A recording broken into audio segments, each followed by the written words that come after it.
Chapter 10. Well, what a surprise seeing you all here, Marco said in a low whisper. Everyone still up for this? Jake asked. Sure, Marco answered. We're looking forward to it. Who needs sleep when you can run off on a suicide mission instead? It was pitch black. It was 3 a.m. We were at the edge of the forest. Jake, Rachel, Marco, and me. Tobias was in the tree above us. The same 5 kids who had wandered stupidly through a construction site at night on our way home from the mall. The same kids who had seen the Andalite fighter land. The same 5 kids whose lives had been changed forever. We had been made into soldiers that night. Soldiers in a terrible war we could not really hope to win. Tobias had paid a terrible price. But so had the rest of us. There we were, in the dark, ready to do things that would make us scream if we ever stopped to think about them for too long. Axe was there too. Poor Axe, who was even more alone than the rest of us. He was in his own body, his stalk eyes restlessly peering in every direction. I thought we'd morph owls, Jake suggested. They're fast, and they fly well at night. Till we get close. I was relieved. Owl was a good choice for what I had in mind. Owls are the only natural predators of adult skunks. See, some species of owls don't have a sense of smell.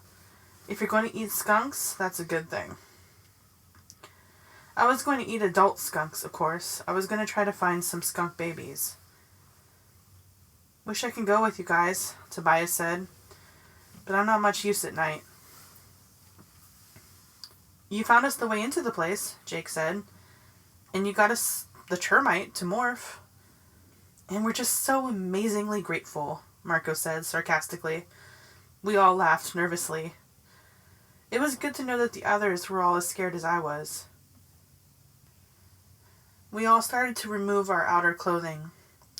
We wore our morphing suits underneath, a collection of bike shorts, leotards, and t-shirts.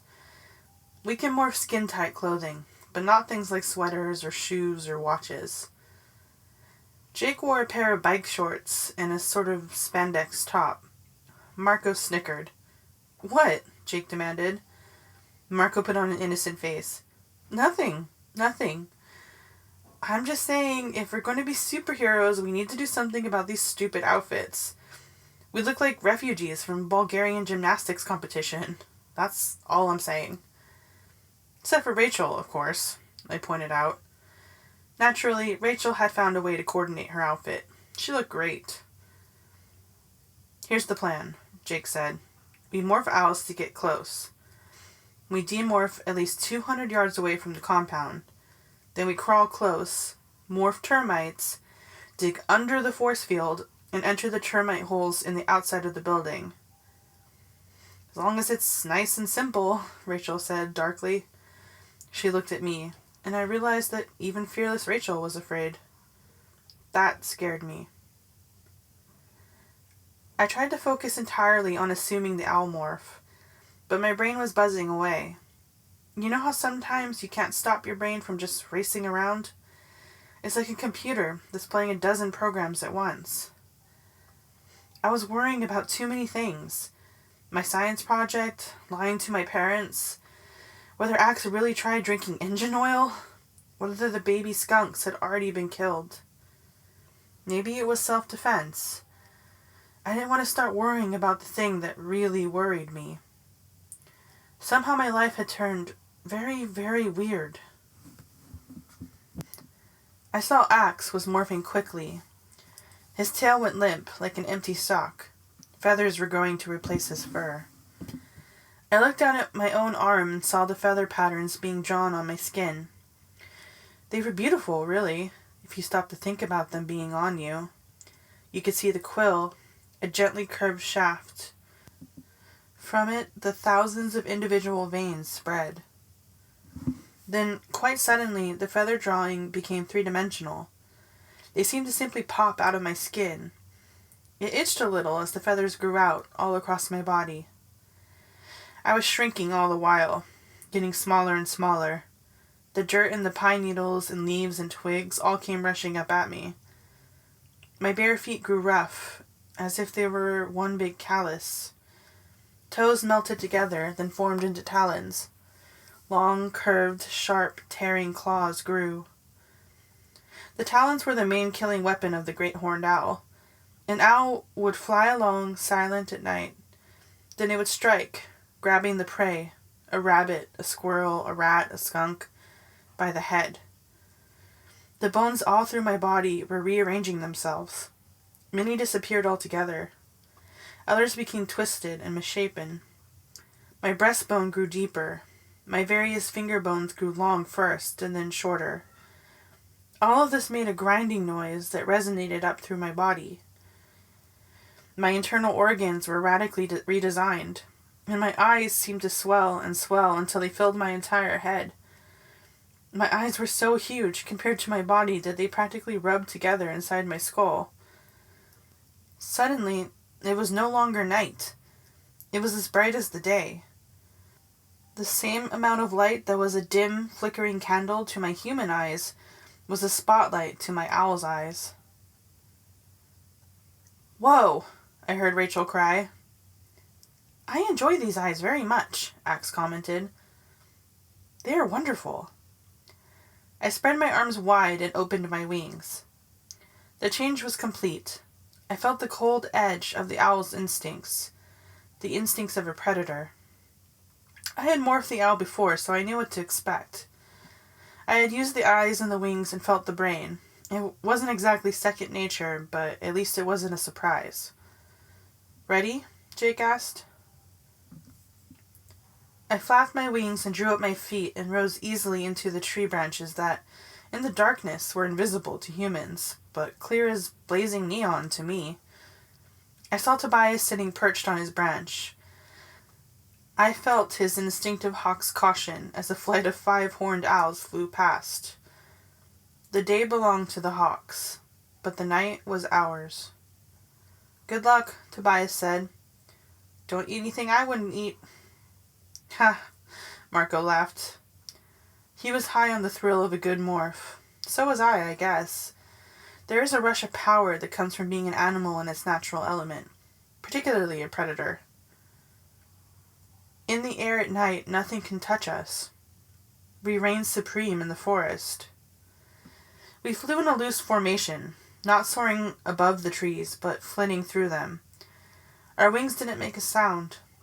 An owl's wings are as carefully designed as the wings of the most advanced stealth flyer. More, really. The feathers are designed not to flutter or ruffle as the owl glides through the still night air. Frightened mice, listening for any possible danger, hear nothing at all as the owl swoops down for the kill. As well as I could see, I could also hear everything. I could hear as well as the wolves. As we flew to what might be our destruction, I tried to focus on my other goal, listening for the cries of skunk kits. Watching the ground below for the waddling, shuffling walk of a lost baby skunk. "This is so weird," Marco said. "I love this part. It's the next part I'm not looking forward to at all." "It'll be okay," Jake said. "Yeah, I mean, what could possibly go wrong?" Rachel asked dryly. I swooped and zoomed through the trees. All the while, I watched the ground below me and focused my hearing. And in that way, I reached the yurt compound without having to think too much about what was coming next. Chapter 11. "Almost there," Jake said. "Another couple of minutes." Even in thought speak, I could hear the tension in his voice. I felt something like a cold hand squeezing my heart. Then, a noise. A noise against the background of noises. But this noise was one that the owl's brain wanted to hear. A noise the owl's brain had evolved to notice. The sound of helplessness. The sound of a weak creature. Weak, tiny, helpless babies. There. It was coming from a hole that no other animal would have seen in the pitch-black night. A hole dug beneath the roots of a thorn bush. 4 No, 5 separate voices. Were they the skunk kids? Maybe. I couldn't be sure. But it was night, and they sounded like they were alone. It could be. I looked around, swiveling my owl's neck. I tried to form a picture of the place, the trees, the outcropping of rocks just 20 feet away. I wanted to be able to find the place again. If I was still around to find anything. The mewling sound of the babies reached something inside me, inside the human Cassie.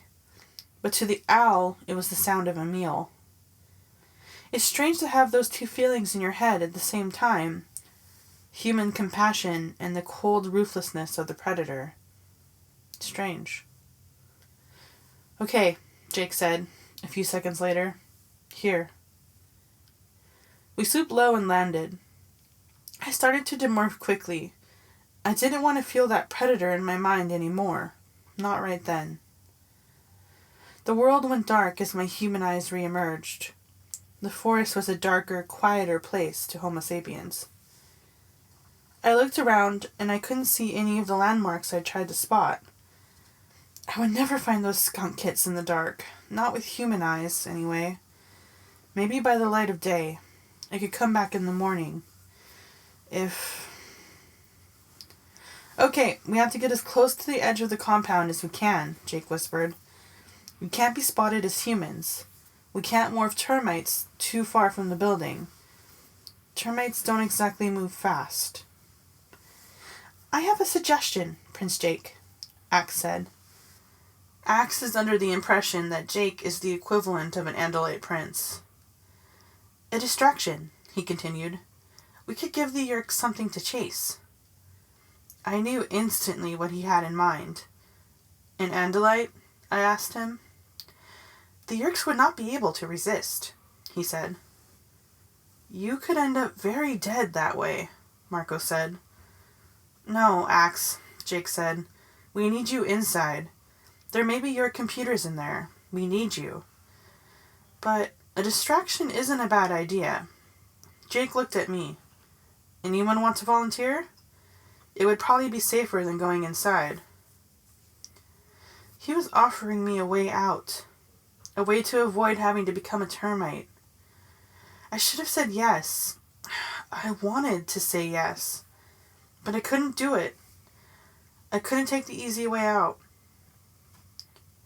Okay, we draw straws. All except Axe. He goes in, regardless.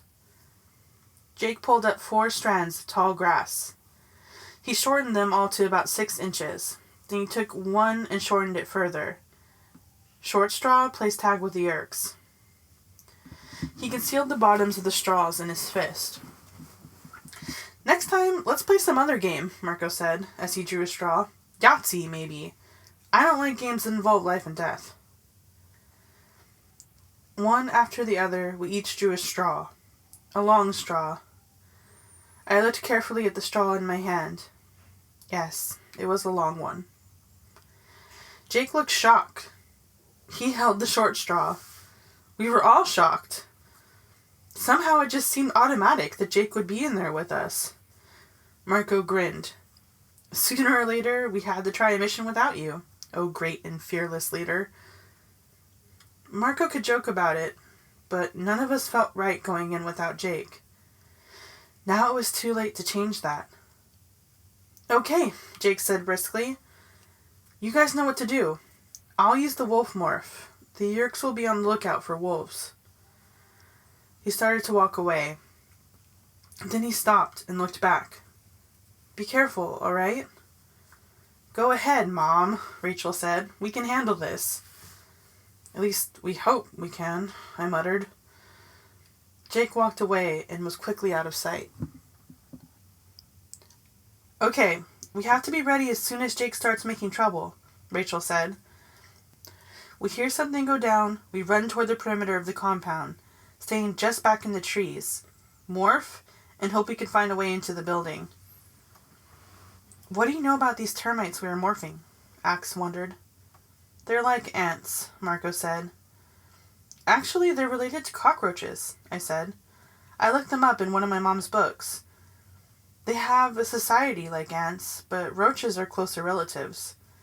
They eat cellulose, the stuff in wood. Bacteria in their guts digest the wood. The worker termites, they eliminate their waste. And the soldier termites kind of eat it. I think judging from the termite Tobias brought us, what we are going to be morphing is a soldier termite. The three of them were staring at me, looking a little sick. Well, Axe wanted to know, I said. A light. Look, I hissed. Way off through the woods. That must be on the far side of the compound. The spotlights just went on. We could hear the sounds of human voices yelling, and then the wild, defiant howl of the wolf. That's it. Let's rock, Rachel said. We ran toward the compound. We ran, hunched low, scurrying from tree to bush. Then, as we got still closer, we dropped down and crawled on all fours. I heard shouting and the eerie zap of dragon beams being fired. I hope he's okay, I whispered. I didn't think anyone could hear me, but Axe said, Prince Jake is very smart. He will be fine. Do you guys think we're close enough now? Marco wondered. We were closer than we had been the day before, just a few feet from the edge of the clearing. All of us hunched down behind one large tree trunk, even Axe, which, in his normal state, is awkward for him. We huddled close, like some big group hug. When we morphed, we would become tiny, and even a few feet between us would seem like a mile. Time to go, termite, Rachel said. She had her arm around my back. I was already sick with fear, afraid for Jake, afraid for my friends, afraid of the very thing I was about to become. Can I just say that this sucks? I muttered. Amen, Marco agreed. We were shoulder to shoulder. My head touched his. And then, as my very bones rattled and my teeth chattered from fear, I began the process that would dissolve my bones and melt away my teeth. Down, down, down, falling forever. It was like I had jumped off the Empire State Building and was falling. Yet, even though I fell, I never quite hit the ground. I was going from a girl of less than 5 feet to an insect less than 1/4 of an inch tall. I was becoming something that could have crawled inside my own ear. Already, the others who had been so close seemed to be a long way off. With my eyes still mostly human, I could see Rachel's face lose its features and bulge out. I saw the monstrously big mandibles spring like black, sideways tusks from her mouth. And then my eyes went dark. I was blind, and I was glad. Chapter 12. I couldn't see, but I could feel the antennae as they extruded from my forehead. I couldn't see, but I could feel the extra set of legs growing from my sides. I could sense, rather than see, that my head was huge compared to the rest of my body. I could sense that I had a swollen abdomen. I could feel the massive pincers where my mouth had been. I wanted to scream. I wanted to scream so badly, but I no longer had a voice. I no longer had a tongue. I was less than 1/4 of an inch long. I was as long as any 2 or 3 letters on this page. Grains of sand were the size of bowling balls to me. With my wildly waving feelers, I could sense a huge, long shaft, like a fallen log. It was over my head. I slowly realized that it was the single pine needle.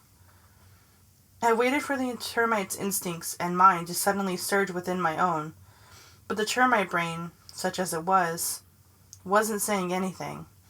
It was totally silent. My senses brought me almost nothing. I was blind. I could feel vibrations from sound, but they were vague. The termite's sense of hearing was not as good as its relative, the cockroach. I knew I had been a cockroach. All I had was a sense of smell, or something like smell, that came from my antenna waving in the air. Everyone okay? I asked shakily. I desperately wanted to talk to someone, anyone. I needed to know the others were alive. Yeah, Rachel answered. I guess I'm okay. It's just that I can't see anything. Termites are blind, except for queens and kings, I said. I must have sounded much calmer than I felt. These are very strange creatures, Axe commented. I feel no instincts. It's as if they are just a body, a machine. Well, let's get these bodies out of here, Marco said. Sooner or later the Yeerks are going to get tired of chasing Jake around the woods. Which way? Rachel asked. Slight problem, we're totally blind. Maybe I'm crazy, but I get this sense, this feeling, like something is calling to me, I explained. Okay, maybe, Marco said. I have the same feeling, like someone yelling from a long way off. Let's follow that, whatever it is, Rachel said. It's as good a direction as any. I set out toward the vague, distant voice. I had no idea if the others were going in the same direction. I guess they were all within a few inches of me, but I couldn't tell. The termite legs were not very strong or very fast. Not as fast as an ant's. I could feel the rocks I was climbing over. Or the grains of dirt, I guess they were. They felt like rocks, anyway. Jagged, sharp-edged crystals, seemingly as big as a human head. I motored on all 6 legs, trying hard not to think about anything but moving forward. Just keep moving, I told myself. Don't think about how small and defenseless you are. Hey, I feel something, Rachel said. I guess it must be the edge of the force field? At the same time, I reached the force field myself. I felt it as a tingling hum that vibrated my tiny body. I could feel the rocks around me vibrating. I could feel the very air around me dancing. At least we're going in the right direction, Marco pointed out. I moved closer to the invisible wall of snapping, humming power. Suddenly I realized my legs were just motoring away, but I wasn't going anywhere. We will have to dig under it, Axe said. It will stop at the top layer of dirt. Does someone know how to make these pathetic bodies dig? Rachel asked snappishly. I flattened myself down and tried wiggling between 2 big grains of dirt. It didn't work. Then I sensed one of those hugely long logs suspended in the air not far away. A pine needle. I shuffled over toward it. The pine needle was close to the ground, but there was still plenty of room for me beneath it. Hey, I yelled, genuinely excited. Find a pine needle or something that crosses the line. I think maybe there's no force field directly beneath them. Yes, Axe agreed. The pine needle may cast a shadow in the force field. I reached up for the pine needle with my antenna and felt my way along beneath it. I could feel the tingly edges of the force field on either side of me, but the pine needle did cast a sort of shadow, and within that shadow I could squeeze through. I'm through, I said. At the same time, I became aware that the vague, far-off voice I'd heard calling to me was much stronger. For a weird moment, I actually thought it was my mother's voice, and I wanted to go towards it. I moved my 6 legs and headed across the landscape of dirt boulders. I was sure where I was going now. I could hear the voice in my head. I could hear the call. My termite body seemed to be moving on its own now. It was like I was a passenger in a car that someone else was driving. Is everyone through? I asked. Yes, Rachel said. She sounded distracted to me, like she was listening to someone else and didn't want me interrupting. But that was okay, because I didn't really want to talk to her either. I quickly covered the ground to the building. I didn't see that it was the building, you understand, I just knew. And the terrible thing is, I never even paused to wonder how I knew. What are we... Marco's voice. He didn't finish his thought. I didn't care. Guys? Rachel asked. The opening was just ahead. I knew it was there. I knew that other soldier termites would be guarding the entrance. I felt no fear. I clambered up from the dirt into the tunnel opening. Familiar smells. Smells I knew. Home. Home. My place. Where I was from and where I belonged. I smelled the other soldiers with my antenna. They touched me with their antenna, as I did to them. We were of the colony. The colony. I raced swiftly down the tunnel. It headed upward at a sharp angle, but the angle meant little to me. I weighed practically nothing. A worker was ahead of me. It extruded a pellet of digested cellulose. Wood pulp. I quickly gobbled it up. Within the wood pulp there were messages. Hormones passing through the colony containing information. Vague orders. Indistinct yet powerful instructions. I was now caught up in a rush of workers off to obey the voiceless voice in our heads. Some were off to chew a new tunnel. Others were off to the egg chamber to rotate the eggs. And I had my orders too. I raced along tunnels lined with chewed and digested wood pulp. Tunnels cut through the dried wood that supported the building. I felt side tunnels open on one side, then the next. A tunnel above. Air flowed faint but fresh, actually creating a tiny breeze. There was no light, none. But it didn't matter because I was blind. I was blind, but I was not lost. "What am I doing?" an alien voice asked. I ignored it. "No!" the voice cried. I had heard the voice before, but it came from far away and it spoke a language I did not understand. "No, no, no, no, let me go." I felt a queasy, sickening feeling inside me. But still I powered down the tunnel, turning here, turning there, always moving toward a goal. There was a powerful smell. It was growing stronger and stronger. I went to it. I had to go to it. "No, let me go, let me go!" Down the black tunnels, over and through the packed rush hour streams of workers, to the center, to the core, to the heart. "Help me! Help me!" the voice screamed. The voice, my voice, the faint, failing voice of the human named Cassie. Me! Me! Ah! Suddenly I was Cassie again. I knew my name. I knew who I was. But it no longer mattered. The termite body was out of my control. A stronger will than mine was guiding it. The termite suddenly emerged into a vast open space. A space that in reality was no more than 2 or 3 inches across, and yet it felt like an auditorium to me. Suddenly, I know who had seized control of the termite brain. I know who had brushed my human mind aside. She was vast, huge beyond belief. At one end, I sensed the termite head and useless, waving termite arms. From that small head and body, there extended a monstrous, pulsating sac, as big as a blimp. At the far end was a double row of sticky, slimy eggs, to be picked up and carried away by worker termites. The Queen. I was in the chamber of the termite queen.